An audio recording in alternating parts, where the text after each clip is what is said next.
Good morning students. In last lecture we have discussed about the third agriculture practice method, which is a replenishment of nutrients in the soil. And today we will discuss about the fourth method of agriculture practice, that is irrigation. Now firstly we will discuss the term irrigation. What is a irrigation? Irrigation, that Hindi meaning is sinchai.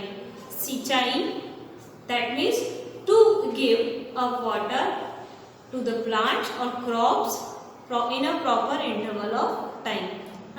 We can see that every plant required water for their better growth as well as proper giving fruit and vegetable capacity. So watering is must needed by plant. So the process of giving a water in a proper regular interval of time is called irrigation.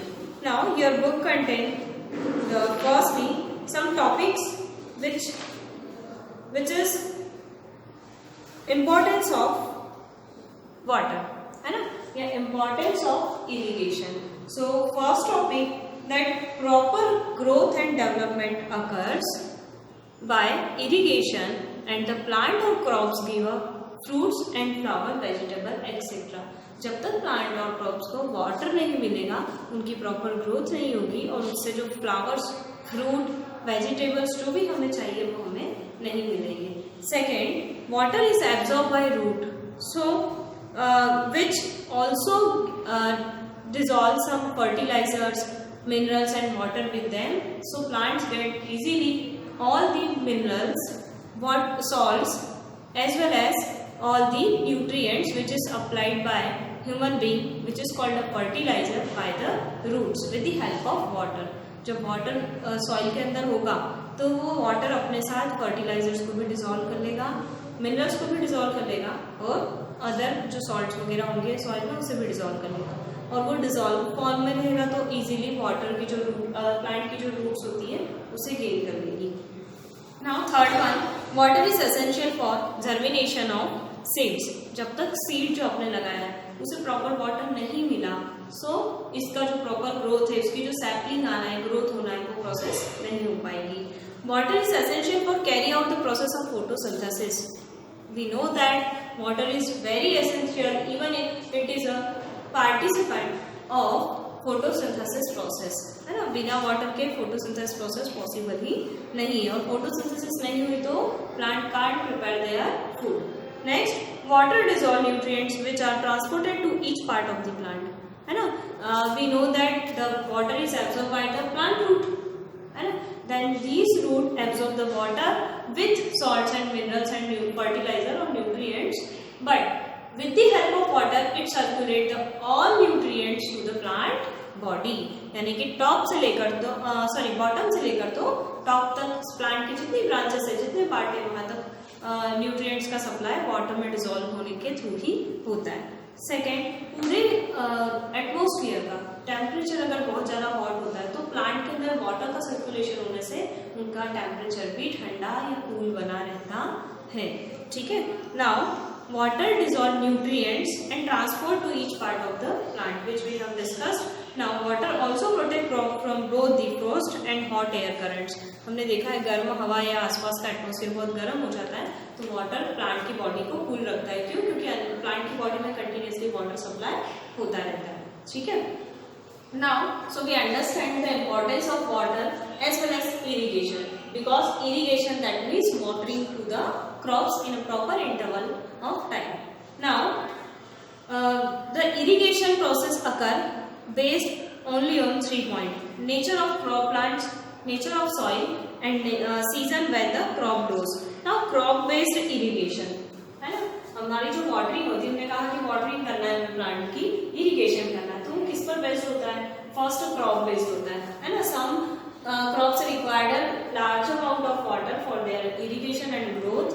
So here the irrigation process occur most of the time, है ना, frequently occur.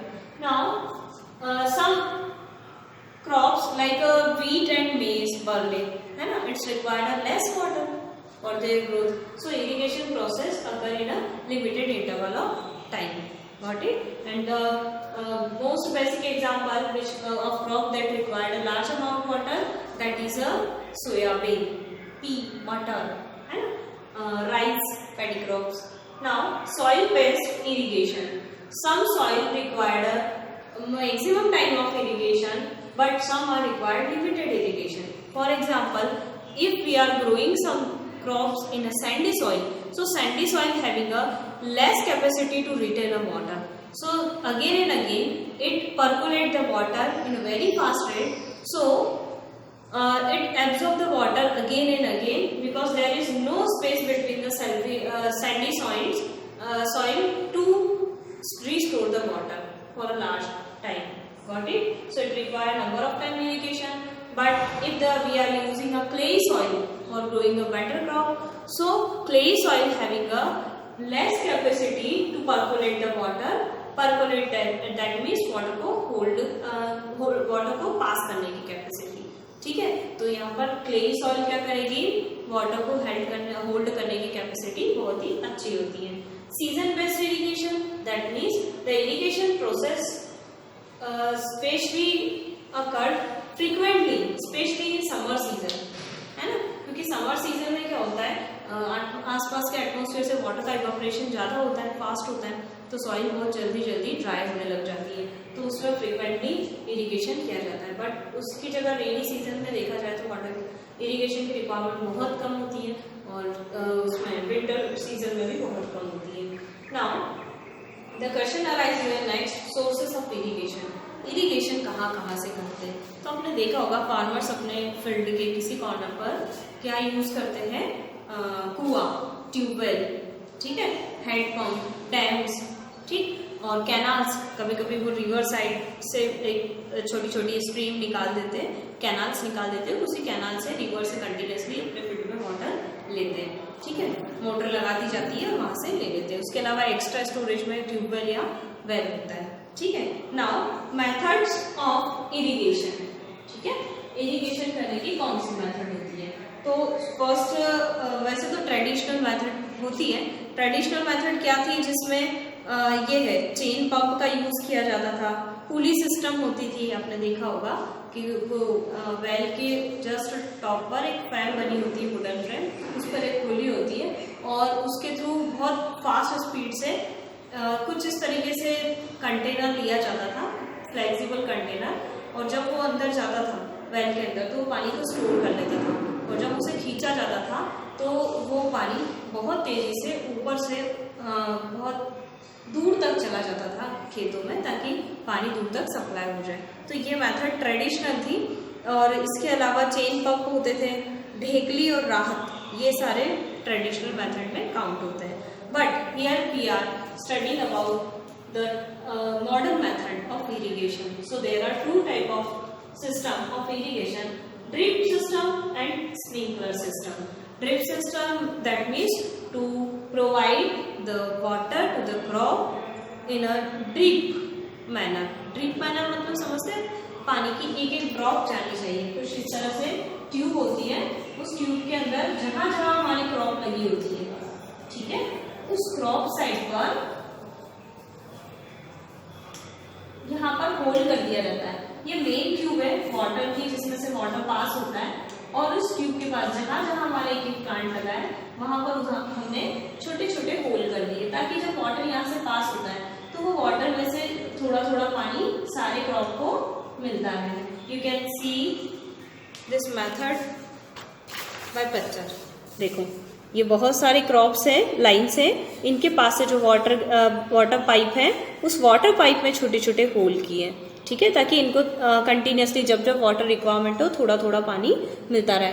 इस case में क्या होता है, water का जो waste use है ना, वाटर का जो वेस्ट होता है वो नहीं होता. क्यों? क्योंकि अगर हमने ड्रेनेज सिस्टम अप्लाई किया कि हमने एक साथ बहुत सारा पानी एक ही जगह अप्लाई कर दिया, तो उससे क्या होगा, जो वाटर है, सॉइल है, वो वाटर को बहुत कम एब्जॉर्ब कर लेगी और बाकी सारा वाटर एक्स्ट्रा कहीं ना कहीं ड्रेन आउट हो जाएगा, जो कि हमारे लिए वेस्ट ही काउंट में होगा ना, क्योंकि वो वाटर की कमी हो जाएगी. ऐसा करने से वाटर वेस्ट हो रहा है ना, हमारे जो क्रॉप को चाहिए उतना नहीं मिल पा रहा है. तो ड्रिप बेस्ट मेथड है. क्यों? क्योंकि इससे बहुत लिमिटेड वाटर जितना प्लांट को चाहिए उतना मिलता जाता है, बचा हुआ वाटर सर्कुलेट होता रहता है पूरे फील्ड में. ठीक है। और ये कुछ एग्जांपल्स है पुली सिस्टम के। देखो आप देख सकते हो, पुली यानी कि कुएं से पानी को निकालकर इस तरह से ड्रेन बना दी जाती है, वो पानी को डाला जाता है ताकि वो पूरा ड्रेन के थ्रू वाटर फील्ड तक पहुंच जाए। ठीक है। एक ये है चेन पंप टाइप सिस्टम, जिसमें क्या होता है, नीचे वाटर टैंक होता है छोटा सा बना हुआ, और ये जो बकेट है ये इस पैनल से अटैच होती है। अब जैसे ये पानी नीचे की तरफ घूमती है तो पानी को स्टोर कर लेती है और दूसरी तरफ ये पानी को फेंकती जाती है। ये देख सकते हो, अब बाहर फेंकती जा रही है, हमें सिर्फ साइड में से ये व्हील को ही रोटेट करना होता है। नाउ ढेकली जो सिस्टम है वो इस तरीके से होती है, एक साइड वेट होता है, एक साइड बकेट होती है। ठीक है। और इसको इस तरीके से पानी से जब ये ऊपर आती है तो उसको उठाकर इस यहाँ से ये पूरी फील्ड के अंदर ड्रेन सिस्टम बनी है, बस हमें इस पानी को डालते जाना। ठीक है। और ये राहत या पर्शियन व्हील क्या होता है, जिसमें जैसे ये सिंगल बकेट है वैसे बहुत सारी बकेट लगा दी जाती है और ये बकेट पानी को कंटेन करती जाती है और ये जाकर यहाँ पर जो बनी हुई ट्यूब है उसमें डालती जाती है पानी, और ये पानी सारा खेत में डिस्ट्रीब्यूट होता रहता है। ठीक है। अब ट्रेडिशनल ये मॉडर्न मेथड में हमने एक तो ड्रिप इरिगेशन देखा, सेकंड है स्प्रिंकलर सिस्टम। स्प्रिंकलर सिस्टम में क्या होता है, इस तरीके से स्प्रिंग होते हैं, मतलब स्प्रे पैटर्न में वाटर को दूर दूर तक सप्लाई किया जाता है। अब देख सकते हैं कि एक कॉमन ट्यूब होती है वाटर की और यहाँ पर छोटे छोटे प्रेशर पंप लगे होते हैं जो कि क्या करते हैं, वाटर को बहुत दूर तक पास कर देते हैं। और स्प्रिंकलर मतलब स्प्रे करते हैं, यानी कि बहुत एक्स्ट्रा वाटर भी यूज नहीं होता, वो प्रॉपर दूर तक सारे फील्ड तक वाटर डिस्ट्रीब्यूट हो जाता है। तो इसके लिए क्या करना होता है, हमें बहुत ज़्यादा अरेंजमेंट नहीं, एक ही बार सेटअप करना है, बहुत एक्स्ट्रा स्पेस वाटर की कवर नहीं करता, खाली कुछ सेंटर में पाइप लगा दी जाती है जो चारों तरफ डिस्ट्रीब्यूट करती जाती है वाटर को। और इसमें जो प्रेशर, इसके अंदर जो प्रेशर पंप होते हैं सिर्फ हमें उसे टाइम टू टाइम ऑन या ऑफ करना है इलेक्ट्रिसिटी स्विच के थ्रू, और जैसे ही हम ऑन करेंगे तो ये ऑटोमेटिकली रोटेशन वाला भी सिस्टम इसमें होता है, तो ये गोल गोल रोटेट होकर भी सप्लाई कर सकता है, नॉर्मली स्प्रे भी कर सकता है। तो टाइम टू टाइम बस हमें ऑन या ऑफ करके वाटर इसमें से पास करवाना है मोटर चालू करके, और ये डिस्ट्रीब्यूट करता जाएगा। तो ये आपका हो गया total irrigation method, drip system and sprinkler system. Now your fifth topic is crop protection, यानी कि अभी तक आपने जो इरिगेशन किया क्रॉप का प्रॉपर ग्रोथ हुआ। ठीक है। और अब आप सपोज कर लो कि आपकी क्रॉप जो है बहुत अच्छे से ग्रो कर गई है ना, हेल्दी क्रॉप्स ग्रो हो गई है, लेकिन अब वो क्रॉप जब बड़ी हो रही है तो इसका मतलब है उस पर इंसेक्ट्स का अटैक हो सकता है। ठीक है। तो इसका मतलब है अब हमें उसे प्रोटेक्ट भी करना है। तो प्रोटेक्ट में क्या होगा, प्रोटेक्शन फ्रॉम वीड्स। पहला टॉपिक क्या है आपका, प्रोटेक्शन फ्रॉम वीड्स। वीड्स के बारे में मैं आपको पहले ही बता चुकी हूँ, these are the some unwanted plants which grow with our crops and gets nutrients from our crops and keep it unfit। हमारी क्रॉप को अनफिट रखता है, क्यों, क्योंकि इसके सारे न्यूट्रिएंट्स तो ये वीड्स ही गेन कर लेता है। ठीक है।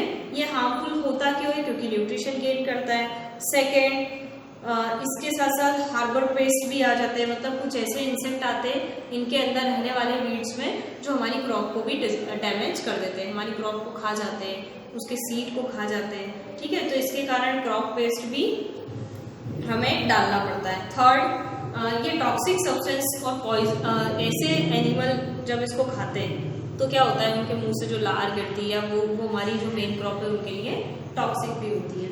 ठीक है। तो इस तरीके से वीड्स को रिमूव करना जरूरी होता है, क्योंकि जब वीड्स ग्रो कर रहा है हमारी क्रॉप के साथ तो वो हमारी क्रॉप को हेल्दी नहीं बनने देगा।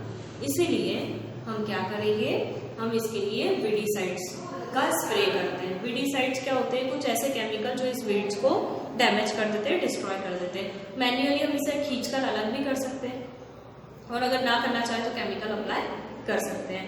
नेक्स्ट वन, वीड्स को हटाने के लिए मेथड्स होती है। तो देखिए आप, पहली मेथड है मैकेनिकल मेथड। मैकेनिकल मेथड में क्या होता है, इस तरह के कुछ इंस्ट्रूमेंट होते हैं, हैरो, ठीक है, और ट्रॉवेल होते हैं, जिससे क्या करते हैं, सीड सॉइल के अंदर चलाकर वो जो वीड्स होता है ना, घास या इस तरह का, उसको इस तरह से खींच लेते हैं और अलग कर लेते हैं हमारी इस क्रॉप से। ये ट्रॉवेल होता है जिससे उसकी जड़ों को ऐसे उठाकर उस क्रॉप को ऊपर की तरफ उछाला जाता है। क्यों, क्योंकि ये हमारी मेन क्रॉप के साथ में है, उन मेन क्रॉप के साथ में हो गए तो हमारी मेन क्रॉप भी बाहर आ जाएगी, इसलिए इस पॉइंटेड ऑब्जेक्ट से उसे एक साइड से बिल्कुल केयरफुली अलग कर लिया जाता है वीड्स को। ठीक है। और ये आप देख सकते हो कि हम इस तरीके से दवाइयाँ जो बोलते हैं ना, वीडीसाइड्स केमिकल, इस तरह का स्प्रे कर सकते हैं। तो जितने इसके साथ साथ जो वीड्स होंगे वो सारे ऑटोमेटिकली गल जाते हैं और डैमेज हो जाते हैं, फिर वो वीड्स वाले जो प्लांट है वो ग्रो नहीं कर पाते। तो ये आपकी केमिकल मेथड हुई, ठीक है। और ऐसे केमिकल जो वीड को डिस्ट्रॉय कर देते हैं उसे हम कहते हैं वीडिसाइड्स, ठीक है। और इसके कुछ एग्जाम्पल है, ये आप लर्न करिएगा। 2,4-D यानी कि 2,4-डाइक्लोरोफिनॉक्सी एसिटिक एसिड, ठीक है। ये वीडिसाइड का एग्जाम्पल है जो मार्केट में अवेलेबल होता है। Third one biological method. Biological method में ये होता है कि हम कुछ इंसेक्ट ही इस तरीके से छोड़ देते हैं जो हमारे वीड्स को खा जाए, ठीक है। ऐसे कुछ इंसेक्ट होते हैं जो हमारी क्रॉप को नुकसान कम देते हैं, लेकिन क्या होता है हमारी जो ये दूसरी है, बोल सकते हैं कि दूसरे जो इंसेक्ट होते हैं वो इस हमारी क्रॉप को खा जाते हैं, ठीक है। तो इस तरीके से बायोलॉजिकल कंट्रोल हो जाता है वीड्स का। ये सबसे अच्छा एग्जाम्पल है ये प्रिकली पियर कैक्टस, ठीक है। कुछ इस तरह के साथ में क्रॉप ग्रो करवा देते हैं जिनके अंदर वो होता है, कांटे कांटे होते हैं ऑलरेडी। तो ये इस तरह के इंसेक्ट जिनके अंदर पीछे कांटे लगे होते हैं, तो ये आप देख सकते हो अपोन्शिया है ना, और कॉनिकल इंसेक्ट, ये सब इसके अंदर जैसे ही स्पाइन से टकराते तो ये मर जाते हैं, ठीक है। तो आप देख सकते हैं कि जब इस तरह से जो इंसेक्ट है अगर हम छोड़ देंगे तो ये हमारी वीड्स को ऑटोमेटिक खुद ही खा जाएगी, डिस्ट्रॉय कर देंगे, ठीक है। Now second procedure, protection from paste and disease. आपका फर्स्ट तो था प्रोटेक्शन फ्रॉम वीड्स यानी वीड से बचाना, और कैसे बचाना है उसकी मेथड पढ़ ली। सेकंड है protection from paste and disease. तो हमें पता है कि कुछ चीजें जरूरी नहीं है कि सारी क्रॉप्स वीडिसाइड्स के थ्रू ही खराब होगी, ठीक है। हम ऐसा भी हो सकता है कि उस पर कोई दूसरे इंसेक्ट का अटैक हो जाए, तो दूसरे इंसेक्ट के अटैक से बचने के लिए हम उस पर केमिकल चढ़ाते हैं जिसको हम पेस्टिसाइड्स कहते हैं, ठीक है। तो अब देखो इस तरह के कुछ ये लोकस्ट है ना, विवल है, टर्माइट्स है, ये इस तरह के छोटे छोटे इंसेक्ट होते हैं जो हमारी क्रॉप को पूरी तरह से खा जाते हैं, डैमेज कर देते हैं। तो इनको मारने के लिए हम क्या करते हैं, इसके ऊपर पेस्टिसाइड नाम के केमिकल को डालते हैं। तो जो केमिकल्स होते हैं ना उन्हें हम पेस्टिसाइड कहते हैं। याद रखिएगा, वीड्स को डिस्ट्रॉय करने वाले वीडिसाइड और पेस्ट यानी कि इस तरह के कीड़े को डिस्ट्रॉय करने वाले पेस्टिसाइड्स होते हैं। इसमें से कुछ कॉमन एग्जाम्पल है BSE, ठीक है, गैमेक्सिन भी कहते हैं जिसको, ठीक, मेलेथियन है और डिसिस्टोन है। ये डाइसिस्टोन, मेलेथियन, ये कुछ ऐसे एग्जाम्पल्स हैं जो कि केमिकल के फॉर्म में मार्केट में मिलते हैं, ठीक है। Now our fourth method is harvesting. Harvesting that means cutting of crops, है ना, which have discussed in shortly all the agriculture practices method. So harvesting that means cutting of crop in proper manner, and whenever here is some important thing given in your book, that is whenever we will first cut the crops, so we just collect the grains, and at that time we just use or celebrate some, before use of that grain we celebrate the some seasons like a Pongal, Baisakhi, Holi, है ना, Navaniya, Bihu, these all are festival which we celebrate before cutting any crops, है ना। Season wise जो crop grow होती है ना, तो season wise उस क्रॉप को सबसे पहले हार्वेस्टिंग होने के पहले हम ये सेलिब्रेट करते हैं, ठीक है, उसी टाइम पर, हार्वेस्टिंग के टाइम पर, ठीक है।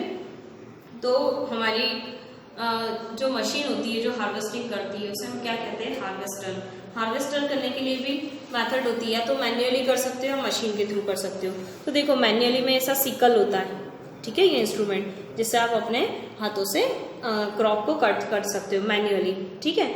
दूसरा है, जैसे ये से आप कट करोगे तो आप क्या करोगे, अब जो आपकी क्रॉप है उसमें से ग्रेन को अलग करते हो, तो इस तरीके से बीटिंग करते हो ना, उस क्रॉप को उठाकर उस पर किसी भी वुडन पीस पर या कोई पत्थर है उस पर मारते हो। जैसा करने से ग्रेन एक साइड हो जाता है, वो जो शेफ होता है, सूखा भूसा स्टेम्स होते हैं, वो एक साइड अलग हो जाते हैं। तो इस प्रोसेस को हम कहते हैं थ्रेशिंग, ठीक है।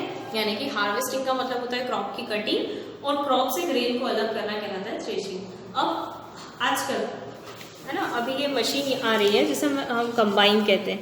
कंबाइन नाम क्यों रखा है इसका, क्योंकि इसमें दोनों फंक्शन है, हार्वेस्टिंग भी कर देती है, क्रॉप की कटिंग भी कर देती है, और क्रॉप से ग्रेन को एट अ टाइम अलग भी कर देती है। इसलिए इसका नाम रखा है हार्वेस्टिंग प्लस थ्रेशिंग, दोनों काम करती है, इसका नाम रखा है कंबाइन, ठीक है, इसे हम कंबाइन कहते हैं।